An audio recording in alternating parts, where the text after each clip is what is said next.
میں انسان اپنی خواہش کو پوری کر سکتا ہے جس راستے سے نسل بڑھتی ہے، اس کے علاوہ کسی اور راستے سے اپنی خواہش کو پورا کرنا یہ حرام ہے، گناہ کبیرہ ہے، گندگی ہے۔ ہمارے پاس کیسز آتے ہیں، ایک پاک دامن لڑکی کی شادی ہوتی ہے، لڑکا بھی بظاہر بڑا نیک، لیکن کیا ہے، لڑکا چونکہ ٹھرکی ہوتا ہے، شہوت کا درندہ ہوتا ہے، تو وہ یہ نہیں دیکھتا کہ میں اپنی بری خواہش مٹانے کے لیے میں اپنی زوجہ کو غیر فطری طریقے پر مجبور کیسے کر سکتا ہوں، تو مجبور کرتا ہے پھر اپنی بیوی۔ اس میں جو عورتیں زیادہ پاک دامن نہیں ہو، نیک نہ ہو، یا ان کو یہ ڈر ہو کہ طلاق ہو گئی تو ہم کہاں جائیں گے، وہ پھر اپنے شوہر کے ساتھ اسی غیر فطری طریقے پر آمادہ ہو جاتی ہیں، اور اس کا عذاب اور اس کا وبال یہ ہوتا ہے کہ کچھ دنوں میں ان کو بھی اسی کی لت پڑ جاتی ہے۔ انسان جب بھی کوئی غیر فطری راستہ اختیار کرتا ہے، آخرت کا عذاب تو بعد میں، دنیا کا عذاب یہ آتا ہے کہ پھر اس کو لذت فطرت میں آتی نہیں ہے، تو جو راستہ اللہ نے رکھا اس میں اس کو لذت نہیں آئے گی، وہ گندگی میں ہی گھسنے کی کوشش کرے گا، اس کی بھی فطرت خراب ہو جاتی ہے، اور جس کے ساتھ یہ بدفعلی کی جائے اس کی بھی فطرت خراب ہو جاتی ہے، وہ بھی پھر کسی کے قابل نہیں رہتے۔ تو اپنے جان پر رحم کرنا چاہیے۔ ہم انسان ہیں، ہم درندے نہیں ہیں، ہم گھوڑے نہیں ہیں، ہم گدھے نہیں ہیں، ہم جانور نہیں ہیں، ہم انگریز نہیں ہیں۔ انگریز نے تو حیا اور شرم کی تمام حدود کو توڑ دیا ہے، وہ تو درندے بن چکے ہیں۔ ہم تو درندے نہیں ہیں، ہم تو حلال کھاتے ہیں، پاک صاف رہنے کی کوشش کرتے ہیں، تو ہم ان کی جو کلچر دیکھ دیکھ کے ہم ویسے درندے بننے کی کوشش کیوں کریں؟ تو یہ بہت بڑا وبال ہے، بہت بڑی برائی ہے جو ہمارے معاشرے میں آہستہ آہستہ جڑ پکڑتی جا رہی ہے، اور اس سے بیماریاں بھی پھیلتی ہیں۔ غیر فطری طریقہ ہے، بیماریاں بھی پھیلتی۔ ایسے کیسز آتے ہیں کہ جناب وہ مرد مجبور کر رہا ہے بیوی کو، اور وہ بیوی جو ہے ساتھ نہیں دیتی تو پھر اس کو طلاق کی دھمکیاں دیتے ہیں، ایسے کیسز بھی آتے ہیں۔ اور یہ بھی آتا ہے کہ مرد جب اپنی بیوی کو غیر فطری طریقے پر مجبور کرتا ہے، بیوی آمادہ نہیں ہوتی، تو مرد پھر یہ دھمکی دیتا ہے کہ بھئی میری خواہش تو تم سے پوری ہوتی نہیں ہے، پھر میں دوسروں کے پاس جاؤں گا۔ تو یاد رکھیں، جس عورت کا شوہر یہ دھمکی دے اس کو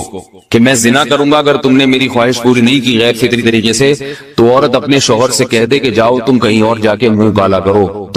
تمہاری فطرت میں گندگی ہے تو یہ مجھے گندا بنانے کی کوشش نہ کرو، اس کو زنا کرنے دیں، وہ اللہ آخرت میں اس سے بھگتے گا۔ ہر بیماری کا اللہ نے علاج رکھا ہے۔ اللہ کے رسول صلی اللہ علیہ وسلم نے فرمایا، صحیح بخاری کی حدیث، ما انزل اللہ من داء الا انزل له دواء، کوئی بیماری ایسی نہیں ہے جو اللہ نے نازل کی ہو اور اس کے لیے دوا نہ رکھی ہو دنیا میں۔ تو اگر کسی کو ایسی لت پڑ گئی ہے غیر فطری کام کی، تو اس کو چاہیے کہ وہ اپنا علاج کرائے، ڈاکٹر سے بھی رابطہ کرے،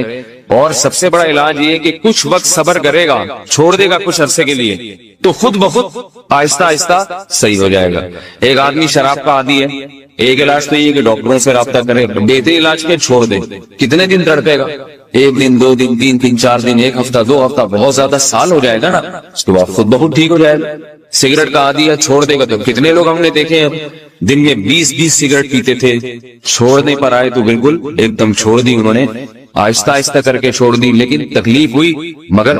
عادی ہو گئے۔ تو اب کسی کو یہ لت پڑ گئی ہے غلط کام کی، برائی کی، تو اس کا بہترین علاج یہ ہے کہ وہ اپنے آپ کو بدلنے کی کوشش کرے، ماحول بدلے، اور کچھ وقت صبر کرے گا تو اللہ اس سے یہ عادت چھڑا دے۔ نہیں کی، صبر نہیں کیا اس نے، پھر اسی گندگی میں موت واقع ہوگی، پھر آخرت کا عذاب بہت سخت، نسلیں برباد ہو جاتی ہیں اس عمل سے انسان کی۔ تو بات حیا کے خلاف ہے، مگر یہ کہ ایک بزرگ تھے، وہ بات فرما رہے تھے، تو کسی نے پوچھا کہ حضرت آپ حیا کے خلاف بات کرتے ہیں، تو انہوں نے فرمایا تم بے حیائی کے کام نہیں چھوڑتے، ہم اس چھڑوانے کے لیے بات کریں تو ہم برے ہیں، اور تم کام کرو تو بھی برے نہیں۔ برائی کا کام کرنے میں برا نہیں بنتا،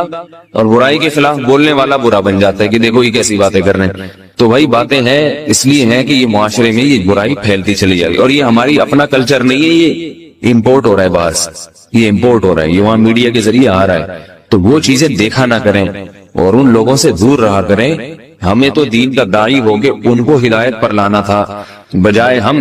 ہدایت پہ چل کے دوسروں کو چلانے والے بن کے ان کے راستے پہ ہم نے چلنا شروع کر دیا۔ اللہ تعالیٰ ہمیں اب دیکھیں ان کے ہاں ایڈز کا مرض پھیل گیا ہے۔ آپ بتائیے یہ ایڈز کا مرض ہمارا ہے کیا؟ یہ بیماری ہماری ہے یا ان کی ہے؟ ہمارے ہاں بیماریاں ہیں، کھانسی ہے، نزلہ ہے، ٹھیک ہے نا، بلڈ پریشر ہے، شوگر ہے، یہ بیماریاں ہماری ہیں۔ کوئی اللہ کا شکر ہے گندی بیماری ہمارے ہاں نہیں ہے، جتنی گندگیاں ہیں وہاں سے آ رہی ہیں۔ ایڈز کا مرض وہاں سے امپورٹ ہوا ہے، وہ ایڈز کا مرض اسی بدفعلی کی وجہ سے پیدا ہوتا ہے، اسی سے جراثیم پیدا ہوتے ہیں، اور اتنا خطرناک مرض کے ایسے متعدی ایسے پھیلتا ہی